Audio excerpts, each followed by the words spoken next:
A todas luces. Un podcast de Iluminet. Con Jorge Curtidor y Antonio Arellano. Les damos una cordial bienvenida. A todas luces. Pues hola, ¿qué tal? Me da mucho gusto estar aquí en otro episodio de A Todas Luces y pues un más gusto me da siempre saludar y encontrarnos con Paulina Villalobos, una gran amiga y bueno, experta en este tema de cielos oscuros que nos ocupa en este episodio. ¿Qué tal, Toño? ¿Cómo estás? También mucho gusto en compartir contigo este espacio, ¿no? Y pues muy contentos de estar siguiendo este tema que está súper tendencia, ¿no? Y creo que es un tema muy relevante. Y pues, ¿quién mejor que para platicarnos un poco de cielos oscuros que Paulina, ¿no? ¿Cómo has estado, Paulina? Bien, bien. Hoy día aquí es un día feriado porque es el solsticio de invierno. Entonces, para muchos lugares es la noche más larga, a propósito de los cielos. Entonces, lamentablemente sí, pues, como es invierno siempre está nublado, uno no puede ver mucho, pero desde hoy en adelante, aquí en el hemisferio sur, todos los días son más largos. Entonces se celebra, dependiendo del lugar, como de los pueblos originarios, o sea, en general de todos, el año nuevo. Desde ahora en adelante, cada día es más largo. Como en el hemisferio norte, el año nuevo está cerca del solsticio de invierno también. Claro. Tiene sentido en el hemisferio sur que la celebración del año nuevo, antes de la llegada de los europeos, era ahora. Así que... Pues día perfecto, ¿no? Para hablar de estos temas, hoy 21 de junio. Sí, así es. Y es bien curioso cómo las cosas siempre se van enlazando, porque en nuestro capítulo pasado platicábamos con Ignacio Valero sobre la luz natural, la luz del día, la luz del sol, y surgía esta reflexión de que si hablamos del día, pues tenemos que hablar de la noche, tenemos que hablar del cielo, tenemos que hablar de las estrellas, de protegerlas, de proteger el cielo. Y pues por eso estamos aquí contigo, Paulina, platicando de este tema. Y para empezar, me gustaría que nos contaras cómo llegas al tema de los cielos oscuros y cómo es que te empiezas a involucrar en esto. Mira, yo crecí en el desierto de Atacama, que es un lugar, desértico. En teoría es el lugar más árido del mundo. Es una zona bastante grande, debe abarcar unos más de 2.000 kilómetros de largo, pero hay zonas que no han recibido lluvia en 300 años. Es efectivamente el lugar más árido del mundo. Esto significa que al no tener humedad ambiental, o mucho menos de lo normal, todas las noches son siempre limpias al máximo. Y de verdad da la sensación de que entre uno y la estrella no hay nada. O sea, efectivamente no hay nada, pero ese contacto cotidiano con un cielo estrellado, que para mí era normal cuando empecé a estudiar en Santiago y después en Europa, había algo que yo echaba de menos o que extrañaba, que era esta conexión con el cielo. Así como hay gente que vive al lado del mar y se va a una ciudad y extraña el mar, o otra la montaña. A mí me pasaba con el cielo. Y ahí comenzó la pregunta de por qué no se ve, por qué nadie tampoco tiene. En general me pasaba que no hay como la cultura de estar conectados con un paisaje que es cotidiano. Y paralelamente, en el fondo, yo estudié iluminación. Me fascinó la iluminación. Yo me fui a estudiar a Alemania para ser mejor arquitecta, pero no pensando en que me iba a dedicar a esto. Y se me olvidó todo y me empecé a dedicar a estudiar más iluminación, primero en Alemania, después seguí en Suecia, me escapé a Finlandia persiguiendo a Besa Honkonen para que me enseñara un poco más, después a Francia, a Louis Clair, y en el fondo quedé así, iluminación. Y hay un tema, estoy hablando hace un montón de años, porque el 2002, o sea, 20 años, yo me fui a estudiar iluminación hace 20. Estaba el tema de que en el fondo, ahora con la tecnología, se puede iluminar todo el tiempo, con todo. y hay un límite. O sea, en el fondo, iluminemos esto, iluminemos esta cascada, iluminemos este cerro, hay un límite. Así como Ignacio, no sé si lo han escuchado hablar de su relación con la... hace una metáfora de luz y comida a propósito de Ignacio Valero, de lo justo y necesario, como la sal. Es como, hay un límite. Hay un límite, así como de comer, hay un límite en poner luz, que sea lo justo y necesario. Y esto comenzó a ser una especie de dolor intestinal que me dio a partir de estar involucrada cada vez más yendo a las conferencias internacionales, qué sé yo, al PLDC, etcétera, que a medida que más capacidad uno tiene, no necesariamente tiene que ir acompañado con llenar todo el tiempo de luz. O sea, nosotros sabemos y queremos hacer proyectos de iluminación todo el tiempo, pero hay un límite. Y ese límite es la responsabilidad medioambiental. O también yo lo veía como una responsabilidad con el patrimonio natural, y entendiendo el cielo como un patrimonio natural. Ahora lo puedo decir más claramente, pero hace 10 años atrás o un poquito más no tenía esta claridad, y fue como en esta especie de necesidades de poder pensar cómo iluminar el futuro de la iluminación de las ciudades en un momento crítico donde todo el mundo estaba queriendo reemplazar todo por LED. Ya pasamos ese periodo, ya pasó, pero era reemplacemos todo por LED, porque el LED es la salvación, va a salvar a los ositos panda de la extinción. Mira, cambia por LED y vas a salvar a los osos polares y se va a arreglar el mundo. Y en el fondo, nosotros que sabemos de iluminación, sabemos que no es así. Y que el tema de... También me acuerdo que hubo una PLDC en Berlín que a mí me marcó mucho, que fue el 2009, donde me tocó hablar el primer día como expositora en una sala que había 1.400 personas, que nunca había hablado así. Estaba tan asustada como, ¡ay! Era joven en esa época. Me presentó Mark Meyers, hablé entre medio de los keynote speakers, y recuerdo que habló George Brainerd, que era un neurocientífico que estaba trabajando para la NASA, ¿no? Pero porque había descubierto un ganglio fotorreceptor en el ojo, que todavía no tenía nombre en esa época, se llamaba el tercer receptor, ahora ya tiene nombre, y que, o sea, un nombre para nosotros, le decían el tercer receptor, y que en el fondo se había descubierto la conexión de la luz con el metabolismo, y cómo la ausencia o privación de luz natural al mediodía hacía que ciertas funciones no ocurrieran, y cómo el exceso de luz hacía que interrumpiéramos el sueño o no durmiéramos de manera correcta, que se llama la higiene del sueño, y la importancia de los niveles de este ciclo de luz para hacer que el cuerpo funcione de manera correcta, porque se habían dado cuenta que los astronautas, hasta ese entonces, nadie dormía más de 4 horas. Y si un astronauta era muy inteligente en tierra, en el espacio, después de 4 días o 5 días, no eran muy inteligentes, porque nadie es muy inteligente.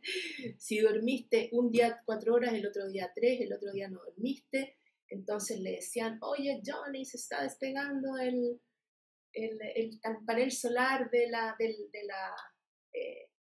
placa externa, tienes que salir a pegarlo. Entonces todo el mundo estaba asustado, esto era secreto se supone, abajo, porque el tipo decía, ya, voy a ir, ¿qué me dijiste que tenía que hacer? Era como, se le iba a enredar esta como manguera que tienen en el fondo con el pie, o cualquier cosa que pasara afuera es debido a muerte. Entonces empezaron a hacer investigación de por qué, y me acuerdo de esa conferencia, primero porque estaba muy nerviosa yo, que me tocó hablar ese día, pero también porque fue un impacto en decir, ¿cómo es posible que no estemos involucrando la ciencia o la ciencia con lo que hacemos y lo que hacemos con el impacto en la naturaleza y con el impacto nuestro?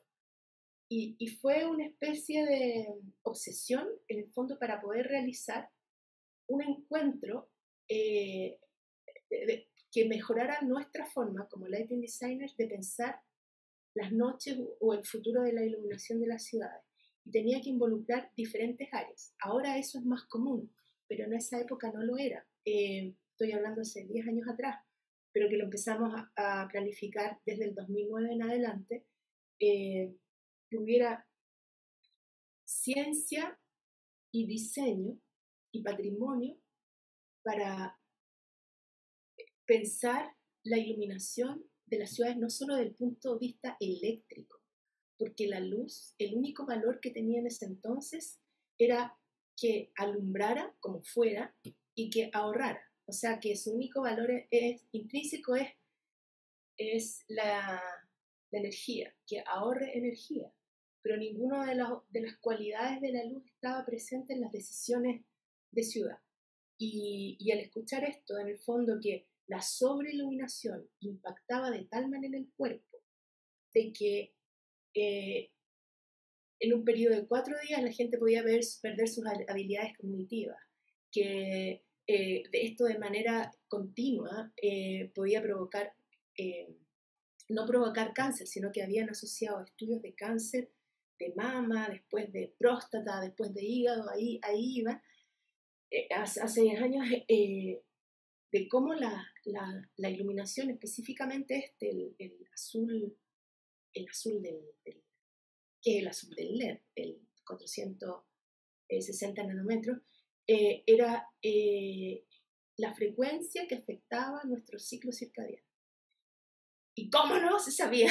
Y cómo esto debería estar presente en las decisiones de diseño. Entonces, está súper larga la respuesta, pero en el fondo la conexión con los cielos tiene que ver con que todo es una sola cosa. Es decir, nuestras decisiones de diseño no pueden ser exclusivamente a partir de exclusivamente decisiones de ahorro, como se hace en los exteriores, o de estética sin tener conocimiento del impacto en general. Y una de esas consecuencias es la pérdida del patrimonio nocturno. Es decir, como también viendo como otros estudios con astrónomos, etc., más del 90% de la población del territorio habitado de Europa, 98% me parece, del territorio habitado de Europa, no puede ver las estrellas en general. Es decir, puede ver Marte, Júpiter como estrellitas, un par más, y la luna llena, obviamente, pero nunca han visto estrellas. Otra cosa que decía uno de nuestros invitados de la National Geographic es que el 70% de la población que nace el siglo XXI va a morir sin nunca haber visto la Vía Láctea. Y eso hace que nos desconectemos de que no tengamos ninguna noción de lo que está arriba, el no apreciarlo, y es un patrimonio cultural, además de científico. Entonces el valor de los cielos oscuros no solo está en la contemplación, sino que también en una responsabilidad hacia nuestro ciclo, hacia nuestra vida, el respeto a nuestro ciclo natural. Por ahí va la respuesta. Y dices cosas bien interesantes, me resuenan mucho, porque justo platicamos con un astrónomo también para este capítulo, que es Fernando Ávila, del Observatorio Astronómico.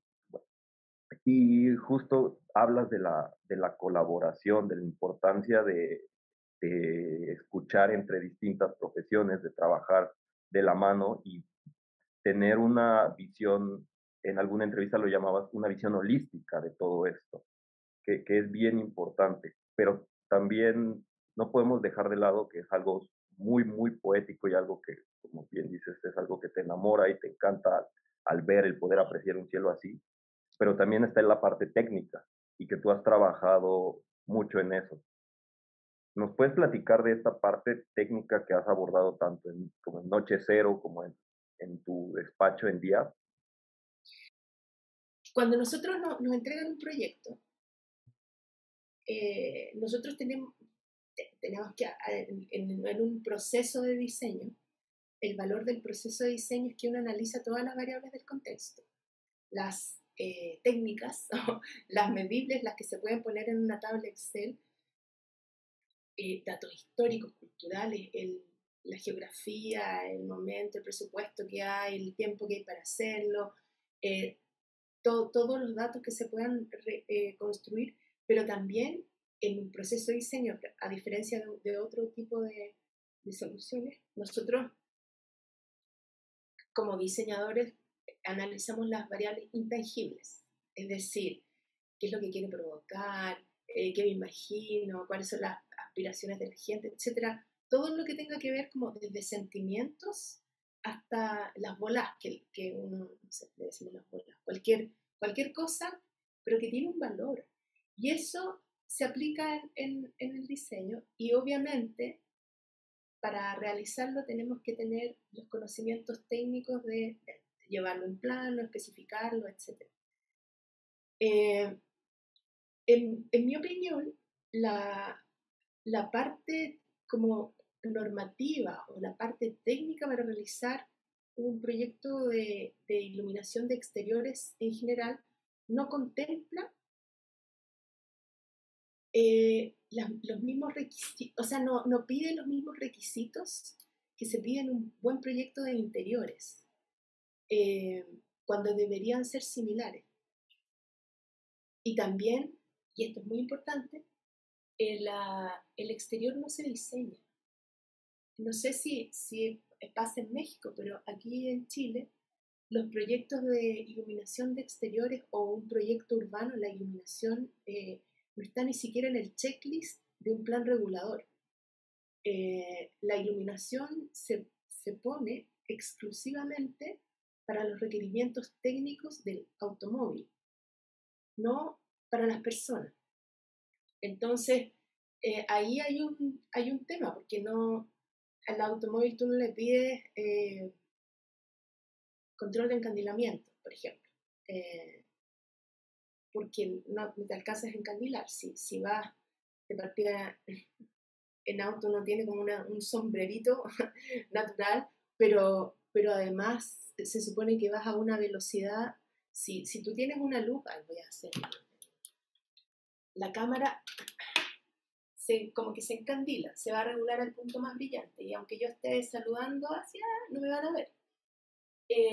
Si yo estoy caminando, esto lo alcanzo a percibir, pero si yo voy en auto, no lo alcanzo a percibir, porque es otra la velocidad, y si los requerimientos técnicos son para el automóvil en un contexto urbano, estamos en un error conceptual, como un error que tiene que ver con lo que queremos vivir como ciudad. Entonces, yo creo que esa es la parte técnica en general. Y es que, y más que técnica, es que nosotros, como el lighting designer, los diseñadores de iluminación, me pasa, no sé si en general, que hay mucha gente que no tiene idea que existimos. Hace poco, la semana pasada, me parece, claro, la semana pasada, bueno, me invitaron a hacer una conferencia como keynote speaker de la premiación de la Smart City de Santiago, un evento que se hace por primera vez porque tenemos un gobernador por primera vez, y en general, por ejemplo, todos los alcaldes, alcaldesas, por muy buenas intenciones que tengan, desconocen que existe nuestra profesión, la mayoría. Y dicen, ya vamos a poner iluminación para prevenir el crimen, pensando de manera ingenua de que si se sobreilumina se hace alguna prevención, cuando está ultra demostrado que no no hay nada, que no pasa absolutamente nada, y a veces pasa todo lo contrario. Que la sobreiluminación no ayuda a la prevención. Y a veces cuando la sobreiluminación es tal, también ayuda como a que los espacios no se usen, porque está demasiado, son como sobreiluminados. Los estudios que se han hecho lo que dicen es que cuando no hay nada de luz, la iluminación de manera correcta ayuda a que ese espacio se reactive con gente, y cuando un espacio está habitado y hay mucha gente mirando, muchos ojos, aumenta la sensación de seguridad. Entonces, de lo que se habla es de la sensación de seguridad, no necesariamente de la seguridad como tal, pero para todo el mundo dice, no, pero la luz te ayuda a prevenir el crimen. Entonces ponen luz. Y no tienen idea que existen profesionales como nosotros que te pueden decir, mira, esto hazlo así o asado, esto no conviene, encandilar no es bueno. Entonces yo creo que una gran tarea nuestra que está pendiente es darnos a conocer más allá de nuestro círculo. Porque una de las cosas que yo quería lograr con Noche Cero era, primero, que el mundo de la ciencia o de la astronomía supiera que existíamos, porque habían habido muchos encuentros,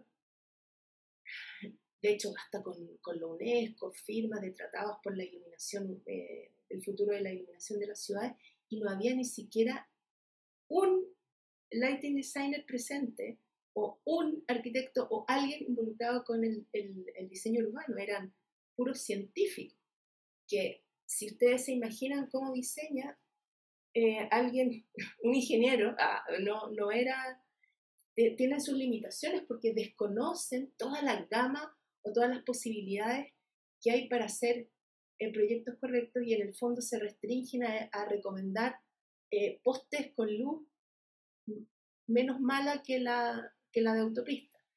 Entonces, yo creo que esa es como una tarea pendiente de darnos a conocer. Hay gente que toma las decisiones las decisiones de iluminación exterior, no solo por los cielos oscuros, sino que por nuestra calidad de vida, y también por una responsabilidad medioambiental, porque nosotros somos animales diurnos, pero aproximadamente el 30% de los mamíferos que todavía quedan vivos porque son nocturnos, y casi todas las especies en peligro de extinción son nocturnas. Entonces la sobreiluminación también afecta el medio ambiente. Estoy como pensando muchas cosas en este momento de cómo la humanidad quiere estirar el día, ¿no, Paulina? Quiere que mágicamente que el día, entendiéndolo como productividad, como progreso, como desarrollo, mucha luz. Aquí en México había una encuesta que hacía el Instituto de Vivienda y eso, que preguntaba a la gente cuántos focos tenías en tu casa, y mientras más focos quería decir que tenías más estatus y más nivel socioeconómico. Pero en fin, esto de estirar la noche, de estirar el día, y que hubiera actividad las 24 horas, creo que ha sido algo malentendido que ha hecho mucho daño, ¿no? Y que muchas ciudades urbanísticamente siguen buscando eso, ¿no? Que es, pues, incomprensible, ¿no? Desde este punto de vista. Claro, del capital, en el fondo, de la económica, ¿no? Sí, de la actividad económica. Ahora, el tema es la planificación, porque en el fondo es un centro urbano de una ciudad capital que es como el motor de la innovación, el motor de las ciudades son muy interesantes en términos de una ciudad grande, de generar posibilidades, conexiones, actividad, y tiene que tener todas las actividades. Entonces, una ciudad grande, estoy hablando de Para escala mexicana es nada, pero digamos que sobre 500.000 de habitantes, sobre 1.000.000 de habitantes. El centro, en general, tiene que ser bullante, y entre más grande, más bullante. Y concentrar esa vida en el centro está muy bien, pero donde uno duerme, o no sé, yo me acuerdo entre los 25 y los 35 años, todos los días yo estaba en una fiesta, en algo, pero está bien para ese periodo. Pero cuando uno vive, duerme o tiene otro estilo de vida, los barrios no necesariamente tienen que tener la misma exigencia, o las ciudades pequeñas, las ciudades turísticas, porque y hay un tema, para irme un poco a la historia, nuestra evolución en términos de iluminación siempre, o la evolución de la arquitectura siempre estuvo relacionada con el sol. Entonces, el trabajo de las ventanas para que entrara la luz del sol, y de noche, la noche era noche nomás. Y los temas para iluminar eran el fuego. Y el fuego se empezó a controlar con técnicas más sofisticadas, qué sé yo, con la vela o el cebo, ¿cómo se llama? Este hilito. Toda esa ingeniería es de hace 150 años. Antes no era así. Las casas se iluminaban con, por ejemplo, los reflectores, las transparencias, los espejos tienen 300 años para el uso masivo. Después, cuando aparece la parafina, que fue en 1830, las velas a parafina, fue la primera revolución de la luz, para transformar la noche en día. Y si se fijan, la bohemia nació como en esa época, porque antes la gente iluminaba con grasa de animales, cebo de chancho, de cerdo, de puerco, no sé cómo se dice en México, grasa de ballena, casi extinguen a las ballenas para sacarle. Imagínense el olor, y se encendía un rato, se hacía lo que se tenía que hacer y se apagaba. Y la gente con mucho dinero, los reyes, aristócratas, la iglesia, tenía velas de cera de abeja, pero no era algo accesible a la gente.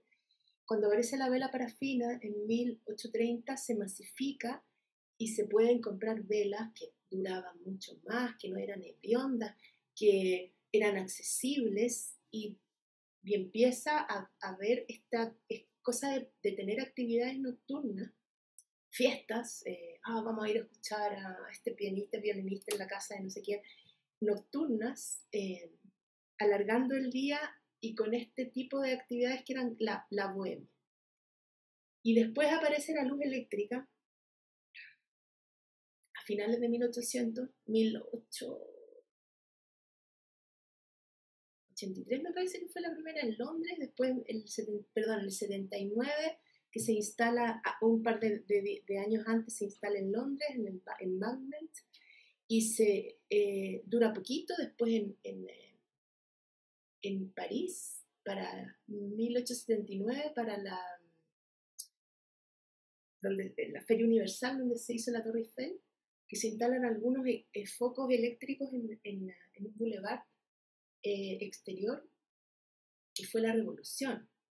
Y en el fondo, esta revolución de la luz eléctrica fue primero para el espacio público, no para el interior de las casas, fue para el espacio público. El alargar la noche, entonces primero fue para el espacio público, y después de varias décadas comienza esta revolución al interior de las casas.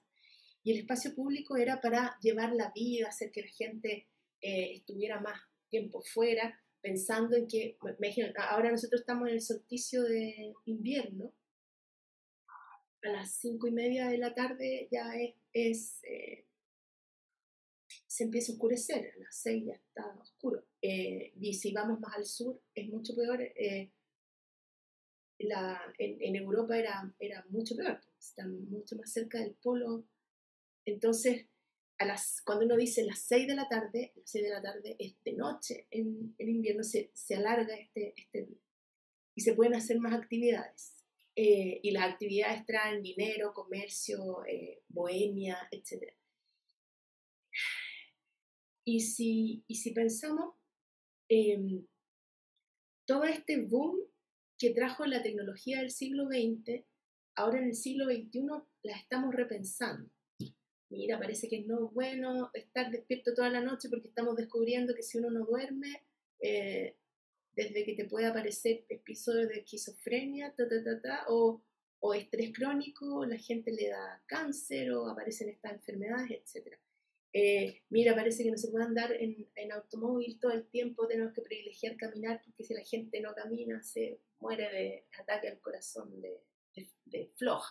Entonces, esto yo creo que es parte de esas reflexiones de entender que hay cosas interesantes en nuestro ciclo natural.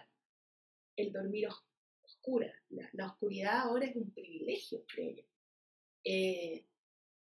O sea, es alguien que tiene una casa en el campo y puede despertar con el sol y ver las estrellas, es alguien que es un privilegiado. Y es un ciclo, es como un ciclo más natural, recordando un poco lo que decía Ignacio Valero de su metáfora de la luz y la comida, es como una gula, ¿no? Como un exceso de todo el tiempo, toda la luz y no puedo parar, ¿no? Y cuando se le da un ciclo natural, un ciclo más humano, en un ritmo diferente, pues la metáfora funciona perfecto porque así estamos más balanceados en todos sentidos, ¿no? De poder darle espacio al día, darle espacio a la noche, y darle espacio al descanso, y darle espacio a temas de salud, y darle espacio al planeta, y darle espacio a los animales y a las plantas y al cielo y demás, ¿no? Evitando estos excesos, ¿no? Claro, es como de la conciencia, que nosotros no somos, no todo es para nosotros, es como, es la conciencia de ser parte de un todo. Porque yo creo que hay un concepto interesante de incorporar que es lo justo y necesario. Lo justo y necesario. ¿Para qué más si con esto es suficiente? Porque una de las cosas interesantes es descubrir cómo funciona el ojo. Que también, en el fondo, el ojo de día, en nuestro ciclo natural evolutivo, funciona con los conos están felices con mucha luz. De día, un estándar es 100.000 lux.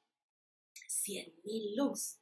Y uno está afuera y dice, veo todo estupendo, voy a enhebrar esta aguja, voy a leer este libro con letras chicas, veo los colores con precisión. Ayer fui al dentista, entonces me puede, ¿cómo se llama?, hacer la limpieza, no como achuntándole, no sé, achuntar parece que no es universal, es solo chileno, pero con precisión al lugar, sin equivocarse. Y una noche de luna llena, limpia, en la naturaleza, si lo han experimentado, uno ve todo muy bien. Y ahí funciona nuestro ojo nocturno, como nuestro ojo reptiliano.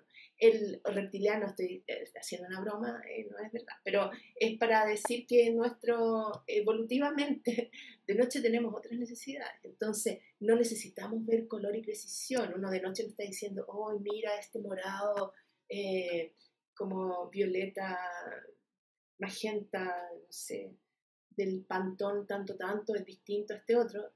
No, ese es trabajo de día. De noche funcionan los bastones, que son expertos en contraste y movimiento. Y además se amplía nuestro campo visual, porque como se agranda la pupila, llega luz de los laterales. Entonces, tenemos superpoderes de noche.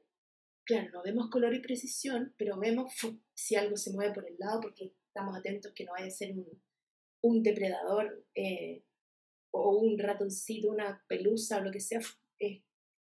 Expertos en contraste y movimiento, y con luna llena vemos bien.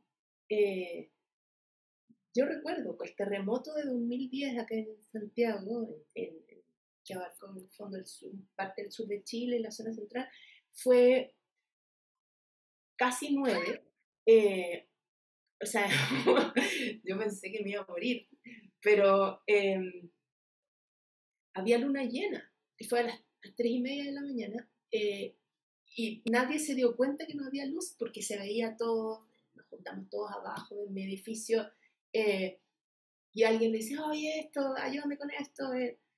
Había luna llena y nadie recuerda de que estaba oscuro, porque se veía todo, y podemos ver. Y la luna llena es 0,3 lux, 0,3. Entonces, si nosotros vemos bien la luz máxima nocturna, evolutivamente nosotros hemos desarrollado para ver 0,3 como máximo. Y ahí podemos escalar hacia abajo. Si uno dice, voy a poner 6 lux de noche, 6 lux es 20 veces la luna llena. Entonces yo creo que se debería hablar en luna llena. La unidad no debería ¿Lunas ser... llenas? Claro, yo decía, pero ¿de dónde salió un lux? ¿Qué es esa unidad? ¿Quién la inventó? ¿Por qué ¿De dónde salió? Son no sé cuántos fotones por segundo, pero ¿qué referencia hay? Porque, por ejemplo, cuando uno habla de temperatura, son números que uno puede relacionar. 0 es cuando el agua se congela a nivel del mar, 100 es cuando el agua se evapora a nivel del mar. Y ahí se hace una escala y uno siempre lo puede relacionar a algo universal. Pero los lux, cuando alguien dice voy a poner 10 lux, una autoridad política dice, no, pero es muy poco. Entonces, ¿es N? ¿Quién dijo que esa uno de dónde salió? Esa unidad, ¿quién la inventó? ¿Por qué? No tiene relación con nada. Con nada en lo que nosotros nos podamos relacionar. Entonces te dicen, mira, no, aquí hay 500. Ya, 500 es poco, es mucho. Depende. 500 de noche es demasiado, pero de día está bien. Si estoy en un interior, si estoy en un exterior, es que estoy en invierno en Finlandia. Es oscurísimo, qué tristeza más grande. Yo lo digo porque yo estuve en febrero, la primera vez que estuve en Finlandia me fui a estudiar me colé, ¿cómo se llama? En los cursos de Vesa Hoskon en la TAIC, y era Finlandia, invierno, habían 600 lux del día. O sea, que te tenían que decir que era de día porque uno no te da cuenta. Es como, ponían velas afuera y las velas iluminaban y era de día. Entonces, los números son relativos. Hablar en números hay que ser, lo bueno es tener esta formación de lighting designer o diseñador de iluminación, porque entendemos la relatividad de los números en relación a algo. 600 lux de día es nada. 600 lux de noche es una bomba de irresponsabilidad. Es demasiado, es un exceso. 6, bien. 50 es demasiado. Deberíamos repensar algo. Repensemos el 1. Un lux, ¿qué es? ¿De dónde salió? Era en relación a una vela que la distancia 1 metro de la iluminación de una vela, creo que era algo así. Pero ¿quién ilumina con vela? O sea, es raro el número. Entonces, no sé, se me olvidó de lo que estaba hablando. A mí me gustó mucho tu metáfora tu propuesta de crear una unidad en lunas llenas. Una luna llena, 0,3 lux. La luna llena al máximo promedio en Alemania, ya, porque los alemanes hacen y así ya decir, necesito esto a 25 lunas llenas, ¿no? Entonces, claro, 20 lunas llenas, 6 lux, 20 lunas llenas, es N. No, mira, con una luna llena tengo luz de barrio, o con 10 lunas llenas tengo luz de barrio, 60 lunas llenas el lugar más brillante de la ciudad. Sí, y así claro. tenemos ciudades responsables, porque en el fondo, por ejemplo, el centro de Las Vegas o no sé, el Times Square, a uno le puede perdonar a ese triangulito ser un exceso. De hecho, contaba el Charles Stone, no sé si se lo escuché en México, en algún otro lugar, que ellos hicieron la iluminación de la Quinta Avenida y Times Square y todo, la iluminación urbana, la iluminación que se supone que ilumina a las autopistas, al automóvil. Y sobre 30 lux, se supone, bajo 30 lux se encienden automáticamente. Nunca se encienden. Están ahí de adorno, porque siempre hay más de esa luz. Sí. Y 30 lux, hablando en lunas llenas, son 100 lunas llenas. No. Entonces, claro, no se trata de que todo tenga que ser así, pero tener esta especie de control. Y la otra cosa es el tema de la contaminación lumínica. Es incorporar el concepto. Yo ahora este año soy parte del directorio de la Dark Sky Association. Y es súper, o sea, es un honor que me hayan pedido, etcétera, porque me parece que soy la primera lighting designer o persona involucrada en el diseño que es parte del directorio, me parece. Y en general, la Dark Sky Association nació para defender los cielos oscuros por parte de los astrónomos y de los astrónomos aficionados, de la gente que amaba mirar el cielo en términos de ciencia y en términos de patrimonio.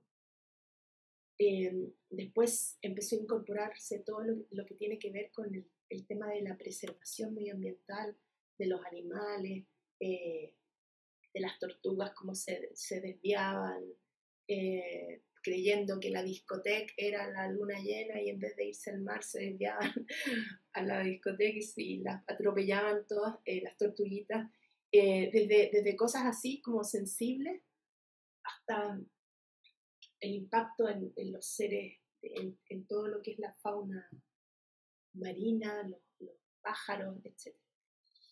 Y un tema que faltaba, que en el fondo es lo que yo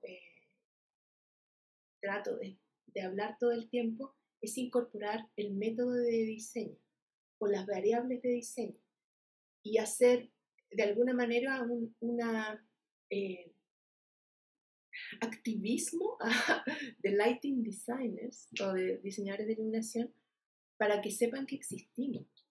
Porque las decisiones, a veces, por ejemplo, en términos, acá en Chile tenemos una normativa que protege los cielos desde hace más de 20 años, que una parte, pero en el fondo está pensada desde los conocimientos de iluminación de un astrónomo. ¿Cachai? Sí, entiendo. Entonces son limitadísimos. Sin desmerecer todo el esfuerzo que se hizo y el avance que se ha hecho. Para seguir avanzando es importante considerar lo que nosotros como comunidad de diseñadores de iluminación podemos decir. Y para eso también se necesita una comunidad medianamente sensible a los temas medioambientales o la responsabilidad o energética o medioambiental o de la salud o todas las anteriores. Claro. Porque también hay gente de lighting que dice que, no, mira, ahora tengo este cañón de 300.000 lúmenes que cambia de color cada medio segundo y lo puedo tirar al infinito y decir aquí estoy yo. Luego lo que se ve es como, tú le preguntas a cualquier lighting designer y te va a decir, sí, es muy importante el cielo y esto.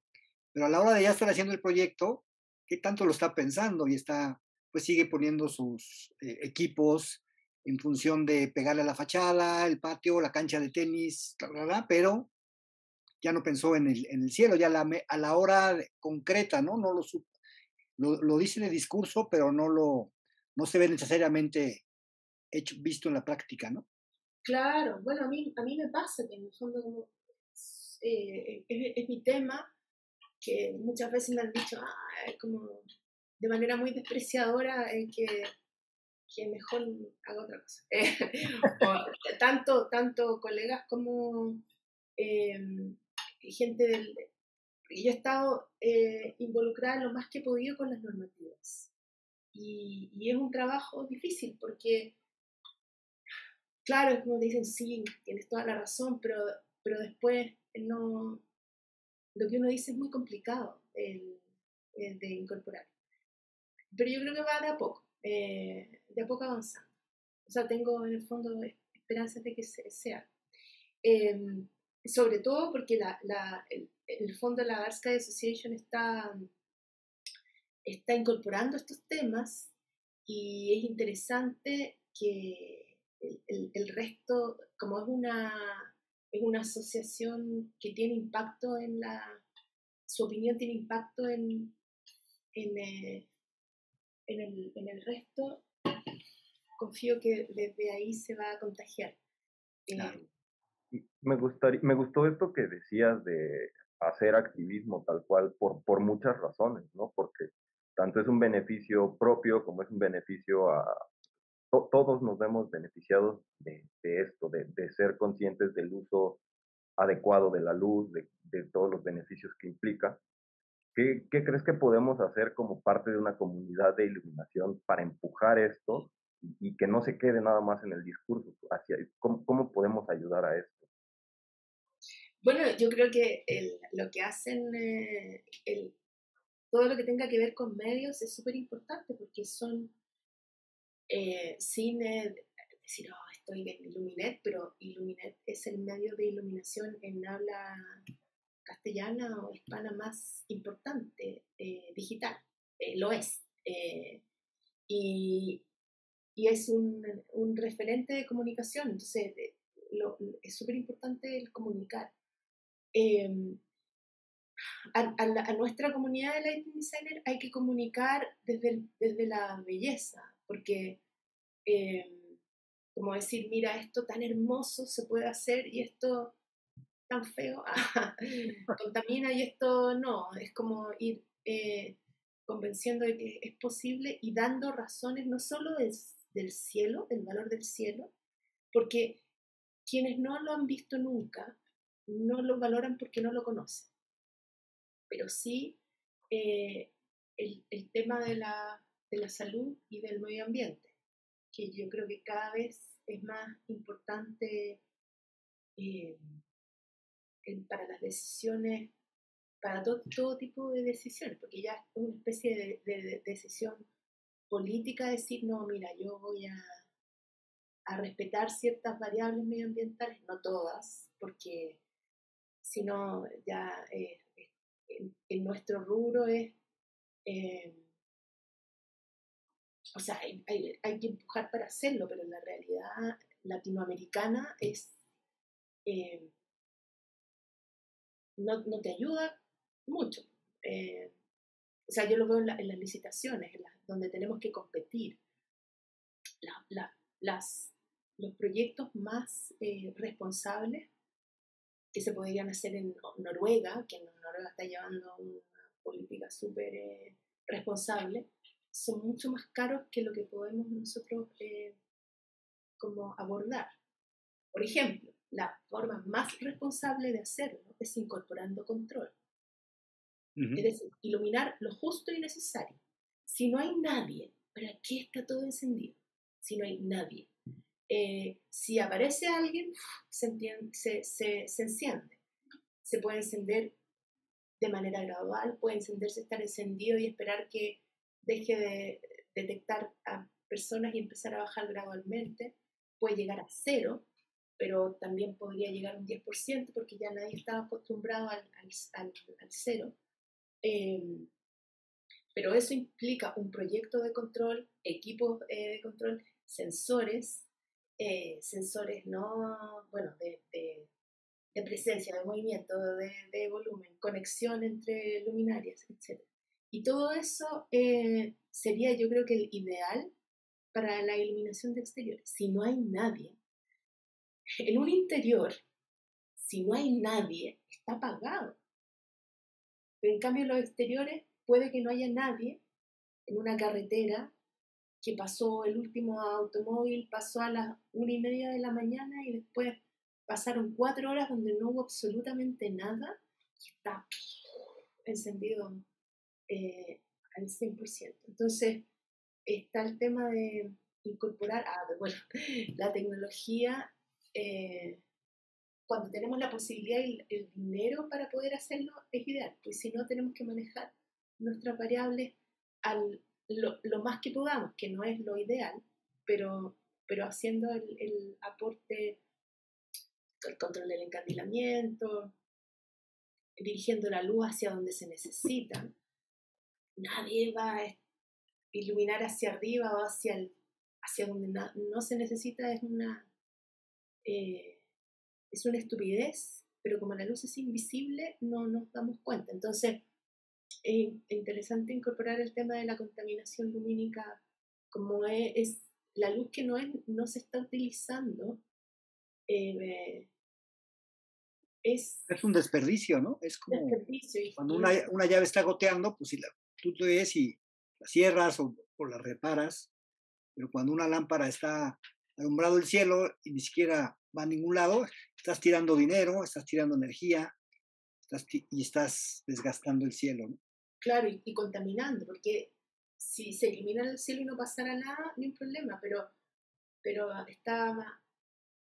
Bueno, hay hubo un especial de la National Geographic hace un tiempo y otros como estudios que, bueno, todo eso se puede encontrar en la página de la Dark Sky Association, donde un equipo iluminando hacia arriba puede afectar hasta 6 kilómetros a la redonda de insectos nocturnos. Sí. Estos insectos se dejaron de reproducir, dejaron de polinizar, dejaron de hacer todas las cosas que tenían que hacer en sus tareas como base de la cadena alimenticia y desaparecen. Y uno de los grandes temas, por ejemplo en Europa, es la desaparición de los insectos. Y se empezaron a dar cuenta porque no tienen nadie. ¿Quién poliniza? ¿Quién poliniza? Empezó a tener impacto en la flora también. Sí. Y están súper preocupados por los insectos. Entonces hay ahora, el fondo, por ejemplo, he conocido varias personas que estudian cómo recuperar los insectos en Alemania, sobre todo porque están viendo el impacto que tiene como de extinción masiva la ausencia de esta base de la cadena alimenticia. Y eso es luz exclusivamente. No solo pesticidas, sino que le dicen a la luz, le dicen el efecto aspirador. Mm. Que ponen un foco encendido, está encendido para nada, porque no hay nadie iluminando una autopista por si acá, a lo mejor quizás tal vez pase alguien por ahí alguna hora, pero resulta que se ven cuántos insectos se mueren, han hecho pruebas y son miles, es decir, son millones a la semana. Y eso ha ido extinguiendo la base de la cadena alimenticia y estaban súper preocupados del impacto. De hecho, algunos dicen que la gran extinción después de los dinosaurios. Y yo había preparado una pregunta muy, muy dirigida hacia proyectos que te hayan inspirado, pero te la voy a cambiar un poco, porque me gustaba mucho esto que dices de inspirar a la comunidad, a los diseñadores a través de la belleza de la luz del cielo. Y me gustaría más bien que nos dieras una recomendación, ya sea de un libro, de una película, de un cuadro, de lo que sea, que a ti te haya inspirado y que pueda servir para aportar al tema. Mira, a ver. Bueno, pero este lo escribí yo, es para hacerme publicidad. Este libro, que lo escribió, o sea, la idea es de Alexandra Stratimirovich y Sandra Brown. You Say Light, I Think Shadow. Invitaron a varios artistas, lighting designer, arquitectos, para hablar de la luz y la sombra. Y bueno, hay gente así como, no sé, está Ando, Jean Nouvel, está Gustavo Avilés, estoy yo, está Ignacio Valero también, Alessi, no sé, gente como... y yo creo que de palabras, el texto de Gustavo a mí me encanta, y yo hablé de este tema de la luz y de la oscuridad, y traté de hacerlo lo más poéticamente, porque como lo más inspirador posible, porque sé que voy a hablar yo de la luz si está ya Nouvel, o, ¿cachai? Como, ¿qué voy a hablar? Entonces era el tema de la naturaleza y la luz y la oscuridad. Y lo encuentro súper inspirador. Ahora, de libros, hay un libro que es bien radical para hablar de la oscuridad, que se llama 24/7. El 24/7 habla del capitalismo, pero habla en el fondo las consecuencias de perder la noche, pero es un libro más político que científico. Porque por ejemplo, parte diciendo cómo han evolucionado los métodos de tortura. ¡Chan! Que si antes lo hacían pedacitos así, ahora les prenden la luz. Les prenden la luz. Y son como métodos de tortura. Les prenden la luz y hacen que no duerman. Si no duermen, se vuelven locos. ¿Cómo se llama? Les destruyen, los quiebran interiormente. Mantener la luz prendida, como en grandes niveles, sin dejar que duerman. Y como también, por ejemplo, empezaron a estudiar, hay algunas aves migratorias que pueden pasar 4 días sin dormir cuando hacen migraciones en un solo viaje sin parar. Y empezaron a estudiarlo básicamente para poder armar tecnologías para la guerra, para poder tener soldados que no durmieran, porque eran mucho más eficientes de noche matando gente. Entonces, parte de eso, y uno dice, ¡oh! Chanfle, qué terrible es esto. Y cómo en el fondo este deseo de tener siempre la luz encendida es para estar produciendo, en estado de producción. La ciudad está encendida para que si tú quieres ir viaje rápido de un lugar a otro de noche, puedas ir, porque está en función de la producción, de estar activos produciendo y proteger el sueño como nuestro último bastión de libertad. Es como en la película Brasil. Brasil es del Terry Gilliam. El último bastión de libertad son los sueños, porque no te pueden meter un spam mientras estás durmiendo. ¿Cachai? Es tu momento de privacidad. Es súper interesante. Otro libro, voy a buscarlo porque lo estoy leyendo.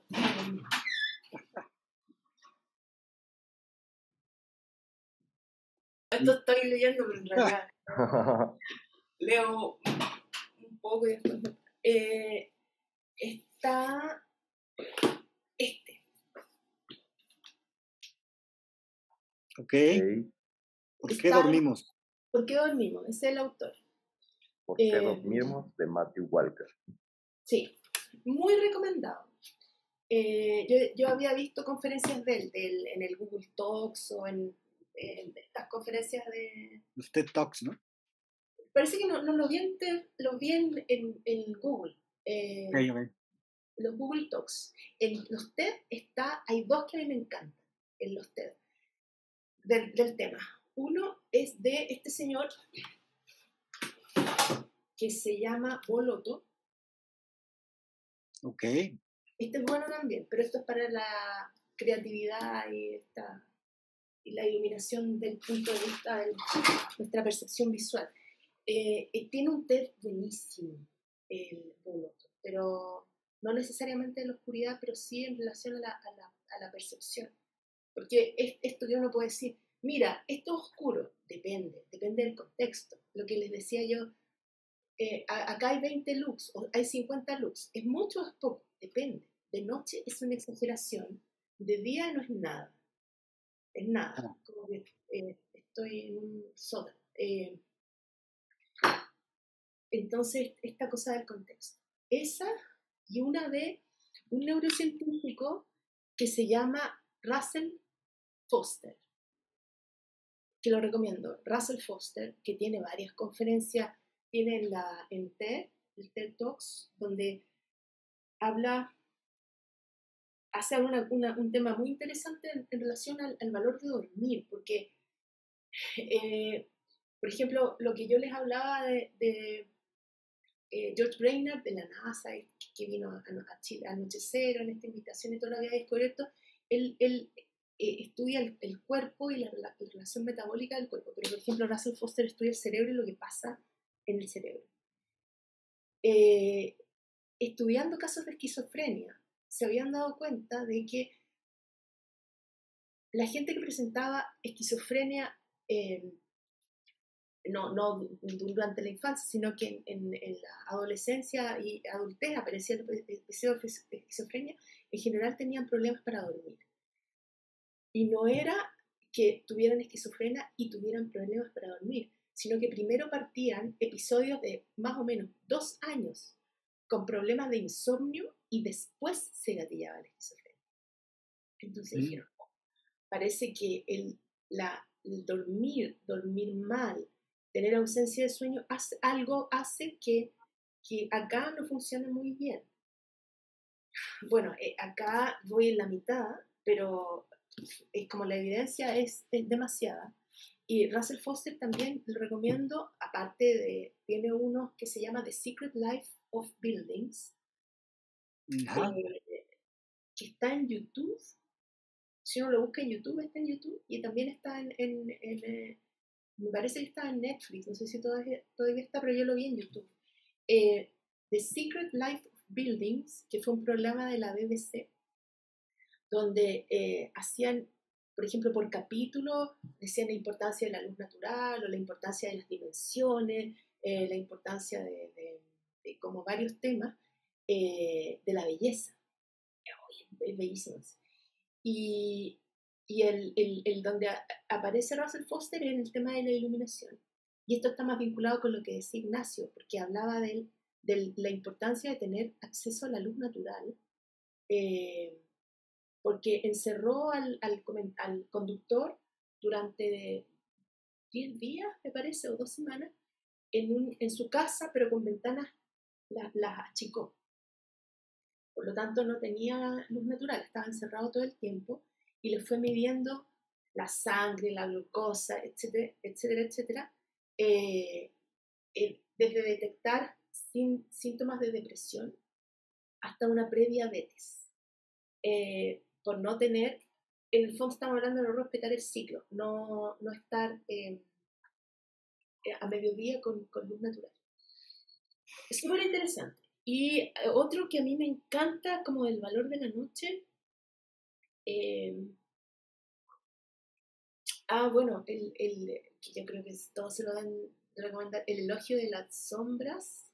Sí, es un clásico, ¿no? Sí, porque, claro, es como el valor del, no hay exceso, es como eso, de lo justo y necesario. Esto de, ¿para qué más? Sí, eso es muy... Nos Oye, pues qué gusto platicar contigo, Paulina. Nos podríamos seguir muchas horas, pero luego tenemos que administrar todo esta... Ay, tantas cortar, cosas que salieron. todos mis chilenismos, que nadie los entiende.